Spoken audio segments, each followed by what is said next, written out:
My ex-wife came to greatly regret her choice of words. My wife of 22 years was busily packing a few of her most cherished items in plastic storage boxes, humming to herself like she was doing a casual spring cleaning. I, in turn, was standing in the doorway of our family room, watching Amanda with tears flowing down my face. Despair and a sense of total powerlessness rippled through my soul, knowing she was minutes away from the sudden abandonment of our life together. Part of me already hated her for the betrayal she had so unemotionally informed me just hours ago. But truthfully, part of me also hated myself for breaking down like I did, and even now with me silently crying. I guess a real man like her lover, Mike Jericho, would have acted out in some other fashion. But he wasn't the one being betrayed. He was the man my wife was going to live with in California. Standing there, with Amanda seemingly oblivious of my presence, I ran the events of the past few months through my head, trying to make sense of everything. It had started about 6 months prior with Amanda's employer, a national insurance company, hiring Jericho as an efficiency consultant. He supposedly was the best in restructuring companies by cutting waste and the usual other business-related bullshit. The contract Jericho had with Amanda's employer had him there for 6 to 9 months. Amanda, as a department head, was tasked to work closely with him to make the reorganization as smooth and quickly as possible. That's where things now obviously went to shit. Before this asshole Jericho showed up, my wife had never given me the slightest hint that she would ever be unfaithful. She was the type of wife that got semi-hurt if I casually looked at another woman while we were out in public. She would then make her usual comment about how I was the love of her life and couldn't begin to imagine being with another man. Jericho must truly be one amazing man, because it only took 2 months to get my wife to willingly spread her legs for him. This day had started as usual with me making reservations at Amanda's favorite restaurant, which I was going to surprise her with that evening. Instead, I got a call from her after lunch asking me to return home now. Of course, I rushed home to find her unnaturally calm sitting on the couch. My first thought was that something had happened to our kids. Sally, our oldest, was a nurse in New York City, and Kevin was in the Army station at Fort Lewis, Washington. "Please sit down, Bruce," she said. "I have some difficult news to tell you." "Are the kids okay?" I asked immediately as I sat next to her. "Yes, they're fine. It's about you and me and something that I never expected to happen." Like some surprise attack, Amanda admitted she was in love with another man and was leaving me that day. She also told me flat out it was Mike Jericho, someone she had mentioned only a few times in passing since he had arrived. I met the guy once when I had to pick Amanda up from work because her car was in the shop. Standing in the lobby watching Jericho interact with others, it took less than a minute to realize he was the type who believed his shit didn't stink, that the flashy clothes he was wearing, complete with the rings on his fingers and a gold Rolex on his wrist, along with his greasy charm and good looks, could get him anything he wanted. Never in a million years would believe my wife would fall for that shit. Amanda tried to explain it this way, that when she began working with Jericho, she felt an instant connection that only got deeper as the days and weeks passed. That she was sorry for how this happened, and that I had been a wonderful husband, but she knew it was time to start a new phase of her life. "I can't believe you're seriously doing this, Amanda," I said, watching her secure the lids on the storage boxes. "This is crazy. You really don't know Jericho, and while I accept that things between us may have gotten stale, but I can't believe you're going to throw away our life together like this," I said in a whimpering voice that offended me on many levels. "Mike has completely explained his past to me," my wife replied back with a strange look I had never seen before. It took a second to realize the difference. For our entire marriage, when Amanda looked at me, there was a special soft smile and glint in her eyes that told me I was loved. That look of love had helped me through a bunch of difficult times, from the death of my father to my sister's cancer fight. Amanda now looked at me with a combination of cold indifference mixed with annoyance. In an afternoon of blows to my soul, I think this was the worst. I knew then that there was no hope. She was in some form of love with another man. "Bruce," she said, "please try to understand and be happy for me." "Are you fucking serious, Amanda?" I yelled back, my body shaking from the insane words coming out of her mouth. It was at that moment Amanda rushed over and grabbed both of my hands and pulled me close. I wasn't foolish enough to believe she had suddenly come to her senses, but then again I didn't pull away. "Bruce, I've made my choice. You're going to have to let me go," she said, then releasing my hands and turning back to the 2 boxes she had packed. Amanda attempted to lift them herself off a table, a task that was difficult, but she got them to the floor and on the hand truck we kept for such tasks. Realizing that she was done with me as both a husband and person, I allowed her to maneuver the boxes out the front door on her own and over to her SUV. After popping the rear hatch, I saw two large travel cases in the back, which had to contain the clothes she was taking to start her new life. When Amanda explained the situation about her leaving with Jericho, she told me that in the coming divorce I would get the house and both cars. Amanda also added that she had told her lawyer not to pursue alimony. My stomach clenched because the way Amanda made those statements, it was like she was trying to pass those things off like a grand consolation prize. At that moment, my thoughts flashed to the old game shows that offered up a year's supply of rice-a-roni to loser contestants before they were booted off the stage. All Amanda wanted in the divorce was half of our joint savings, a sum that came to $65,000. She was leaving behind the 3,000-square-foot home we had lived in for 15 years. A house that she had obsessed over from everything to the foundation all the way up to the roof. Every item in the house, from the fixtures to the paint on the walls to the make of the furniture and appliances, were chosen by her. She loved that house in a way I often couldn't understand. Given all the time and effort she put into its creation and development, I couldn't help but wonder if Amanda had suffered a brain injury that had altered her personality. Bruce, along with the divorce papers, I've left contact information on the desk in your office in case something happens to the kids, she said, getting into her car. Tell the kids I'll be in touch in a few weeks. Screw you, Amanda, I said with anger building. I will not be relegated to some messenger between you and our kids. You're going to have to explain your actions to them personally. And I know our kids, they will not accept Jericho in their lives, and they might cut you out completely. That statement seemed to pierce the thick affair fog for a moment, crashing the beautiful delusion that had consumed her. Of course, she quickly shook it off and got in her car and cranked it up. Just when I thought Amanda would just drive away, she rolled down her window. Bruce, she said, I'll have a driver return my car. You can keep it, give it to one of the kids, or sell it. I won't need it where I'm going. With that, she rolled up the window, pulled out of the driveway, and drove away. It was then that the neighbors learned what had just transpired because I collapsed on the ground sobbing uncontrollably. Luckily for me, one of my oldest friends was a lawyer who could handle divorces. Robert Carter and I went back to our days playing high school football. He was the person I called a couple of hours after Amanda had driven off to begin her fairy tale come true. This took place after a few neighbors found me lying on the driveway and carried me back into the house. In the following days, Robert found Amanda's lawyer easy to work with since she had clearly laid out to him that this was to be an uncontested divorce. Amanda had already transferred the $65,000 in our joint savings to another account, and with her attorney, signed away any claim to alimony and the house, and her car, which was returned the following day. All I had to do was wait from 30 to 90 days for the divorce to make its way through the bureaucracy. Robert assured me, though, that my wait would more than likely be around the 1-month mark. I don't remember much of the following weeks. Luckily, my boss and co-workers at the engineering firm I worked knew what happened with my marriage and took care of the few unfinished assignments I had at the time. Once they were squared away, my boss even used a little-known company hardship policy to get me an extended leave of absence. My kids, Sally and Kevin, had thrown their full support behind me once they learned of what their mother had done. They both desperately wanted to return home, but the demands of their own adult lives made that impossible. As far as Amanda contacting them, you would think a mother who was suddenly leaving their father after more than 2 decades of marriage would have called her kids to try and explain.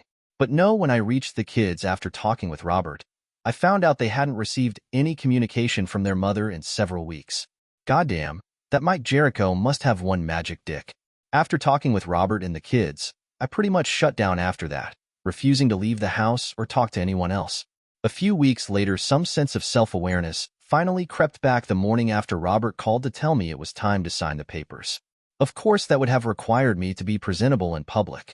So I stumbled into the master bathroom, where Amanda had taken a full month to decide on the decor and proper fixtures, and looked at myself in the mirror. For the first time ever, I saw a thin, hollowed-eyed stranger with a thick, unkempt beard full of gray. Thinking back at that moment, I couldn't remember the last time I had a real meal. I lost at least 30 pounds since Amanda left, and honestly looked so close to death it scared me. I became so mad then at how I had been used and betrayed. I did something totally out of character for me.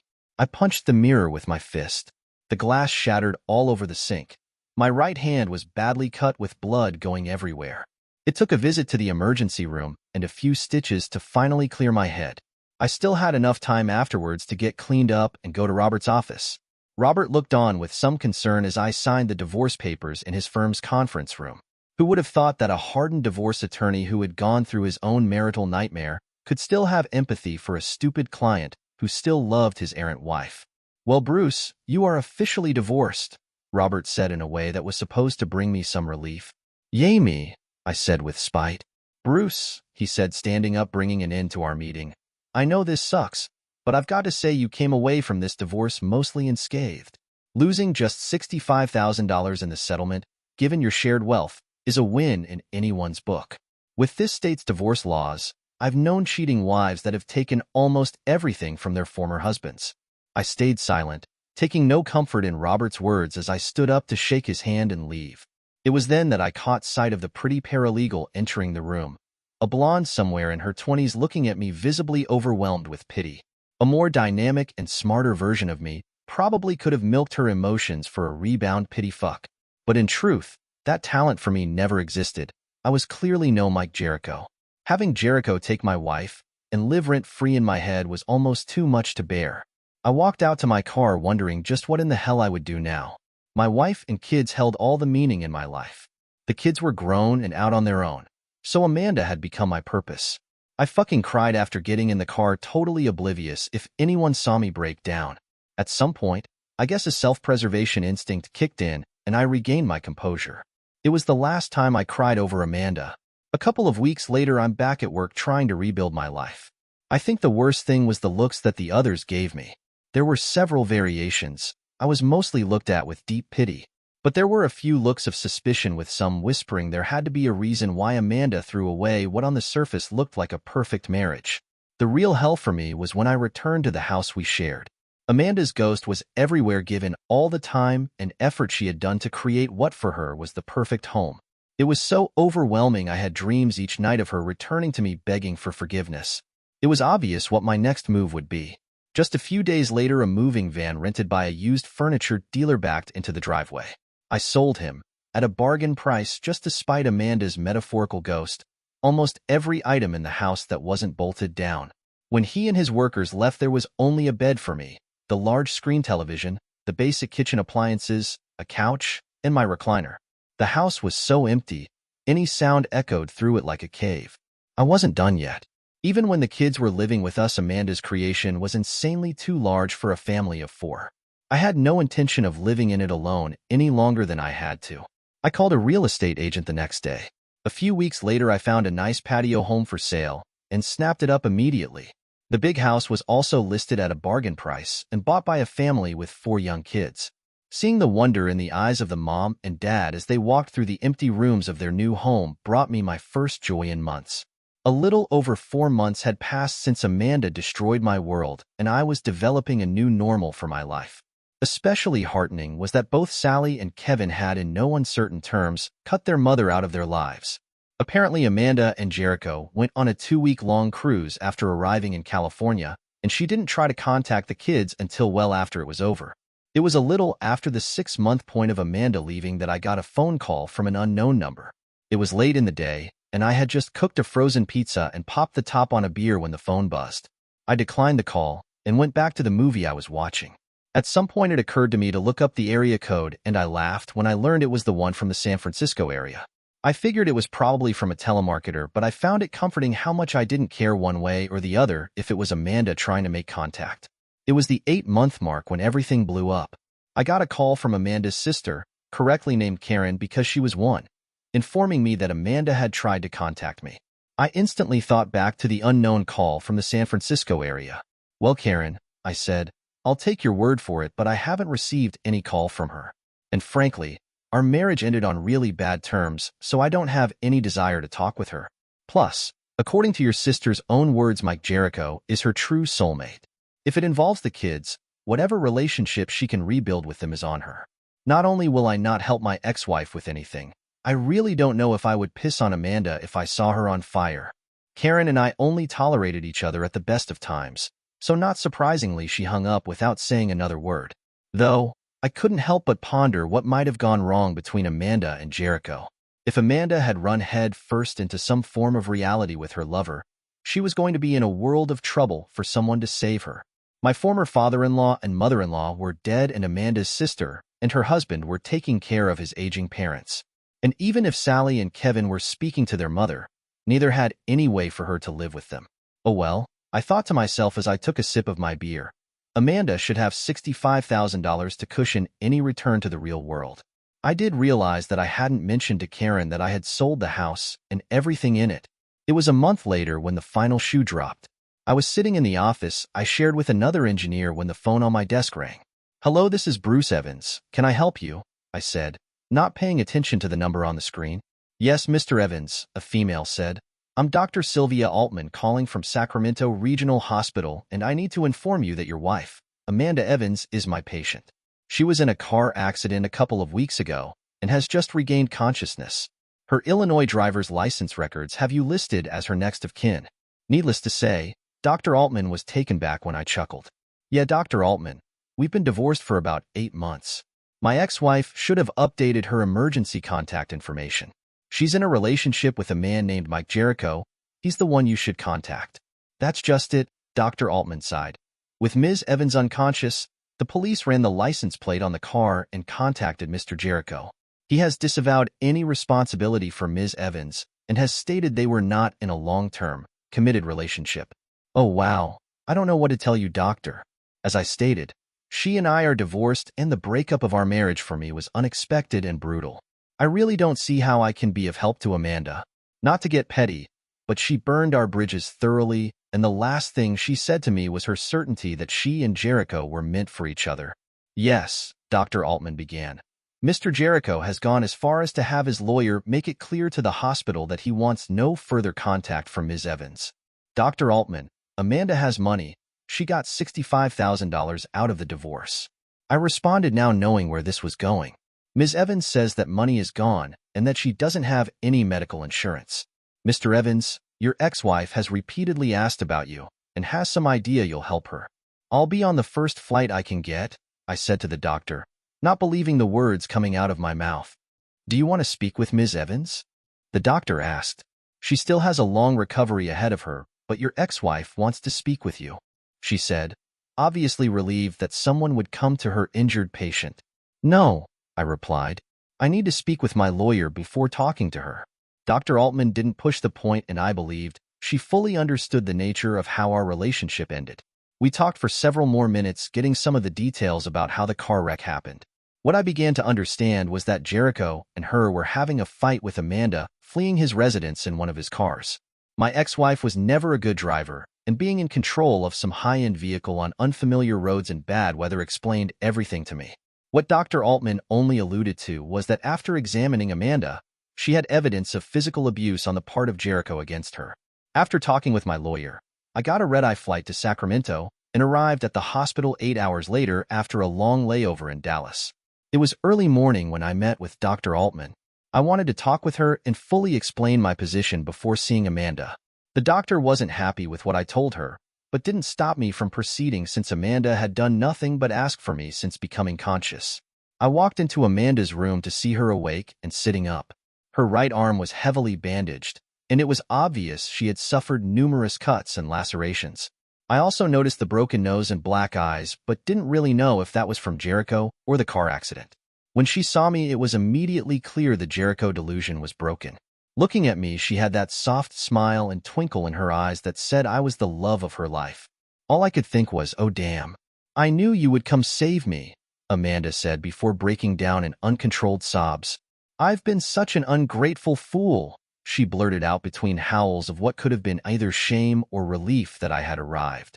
Amanda's nurse showed up then and wanted to administer a sedative, but was waved away several minutes later. Amanda had regained some control of her emotions. That's when she noticed I was still just standing inside her room, that I had neither walked over to her bedside nor was showing any emotion at seeing her. "Please come here, Bruce," she said, starting to have an inkling I wasn't going to be her shining white knight. "I know what I did was unforgivable, that I threw our life and family away for a man that began abusing me just a few weeks after I left with him," she finished, still looking for some reaction from me.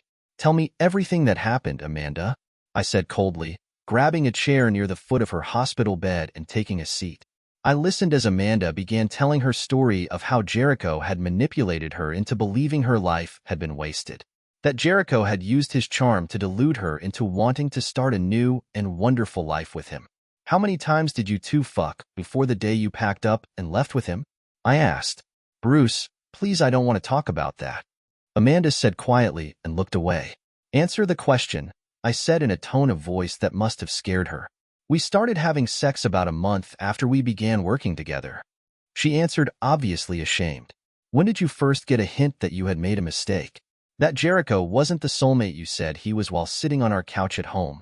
Amanda started crying again, but answered the question. "He took me on a cruise to the South Pacific just a few days after arriving at his home. A few days into the trip, he became very controlling, warning me not to embarrass him around others on the ship. He compared me to other women and told me many times that I wasn't equal to them, that he was doing me a favor by being with me." "What was the deal with crashing his car?" Amanda looked down for several seconds, remaining quiet before speaking. "About 3 months after returning to his house, he started beating me. It was then I realized how badly I had been deluded, that I had made a huge mistake. I wanted to call you and ask if I could come home, but Mike had long since taken my cell phone. If I wanted to make a call, I had to ask to use his. Then came a day when he left his phone on a table while talking to one of his equally strange friends. I took my chance and called you. Your phone rang a few times, then went a voicemail. I was devastated and wanted to try again, but Mike walked back inside. He knew I had tried something and beat me so badly I had to be taken to another one of his friends who was a doctor. He treated me without reporting the abuse. This doctor and Mike had a huge laugh over my black eyes, and when we returned to his place, he raped me." Amanda broke down again. I had to give her credit. She was coming clean. After recovering, she continued her story. "Mike left me alone in the house for several days. He said I was an embarrassment and that he didn't want to be seen with me. Since I couldn't reach you or the kids, I gathered enough courage to steal one of his cars and head east. I had this blind desire to return home where I was going to beg you to take me back. Somewhere I went off the road near Sacramento and was unconscious for several days." "What about Jericho? What did he do when he found you gone?" "The car's registration led to him, and when informed of my condition, he didn't want anything to do with me. The car I wrecked was just written off. Just a few days before the cruise, he convinced me to transfer my money to him for safekeeping.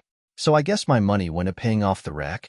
We just looked at each other in silence for several minutes. Some small part of me wanted to comfort her. Hell, that sliver of caring wanted me to grab her and take her home. But the main problem was that there was no home anymore, and more importantly, I couldn't forget nor forgive the cold indifference shown the day she left. There was no way in hell I could ever trust Amanda again. I really couldn't trust anything she had said or done during our entire marriage. "What do you want me to do about all of this, Amanda?" I finally say, wondering what she would say. Amanda started crying again, and I honestly believe they were true tears of regret and sadness. I was sure it wasn't some emotional meltdown lamenting the disastrous end to a romantic gambit. I felt bad for her because she must have felt utterly alone. "Bruce," Amanda said, gathering her courage, "I want to go home. I want to sleep in our bed, wake up the next morning beside you, and work the rest of my life to make up for what I have done to us, and especially you." "Amanda, there's no easy way to say this, because what you did to us was a nightmare. But the home you and I built is gone. I sold everything to recover some of my self-respect. Your ghost was everywhere in that house. I couldn't live there anymore with everything reminding me of you. It hurt too much. I bought a small home on the other side of town. I live by myself and have come to like that way of life." Despite the roller coaster of emotions in that room, Amanda was stunned into silence. I sensed a similar level of overwhelming disbelief from her that I felt when she suddenly informed me of her affair and that she was leaving me. "Can we start again in your new place?" Amanda asked. "I can't imagine not having you in my life." She finished, leaving me amazed she could utter those words with a straight face. After Amanda made her appeal to come home and start again, I looked at her with an indifference I would have never imagined possible 1 year ago. Back then I believed our lives were irrevocably intertwined, so much that I would have used the naive word soulmate to describe how I felt. But in the space of a few months, she threw that all away. She even cruelly broke with our 2 kids with only a vague statement to me about contacting them later to explain. Her actions were so short-sighted, selfish and narcissistic, it was impossible for me to even consider accepting her back in my life. The injury she had inflicted on me was just too grave. Our lives were definitely once intertwined, but now I only saw deadwood that needed to be cut out of my life. I searched for anything to say to her request. It was her last words to me months earlier that popped into my head. "Amanda, you made your choice and I let you go. Now's the time for you to do the same with me." I replied, feeling a sudden sense of relief. My ex-wife started to say something, but must have remembered those words that I had just echoed back to her. The look on Amanda's face was one of stark terror. Her hope of rescue by me was destroyed, and now my ex-wife realized she was not only completely alone but penniless. "I'm leaving you a check for $10,000, I said, standing up to leave. "My lawyer recommended against this since you signed away any claim to the house or alimony. So consider it a gift. It's a little cash to restart your life. How you go about that is up to you. Whether or not the kids let you back into their lives is up to them." Of course, Amanda broke down into tears again, and while it was cold-blooded, I took that moment to walk out, not saying another word. I dropped off legal paperwork with the hospital saying that I, like Jericho, did not want anything more to do with the former Amanda Evans. A few hours later, I caught a flight home with a completely clear conscience. On the flight home, it occurred to me that even after the divorce, I had let Amanda's choices restrict my own options in life. Seeing Amanda in that hospital room with her admitting the monumental mistake she had made with Jericho had restored a good chunk of my soul.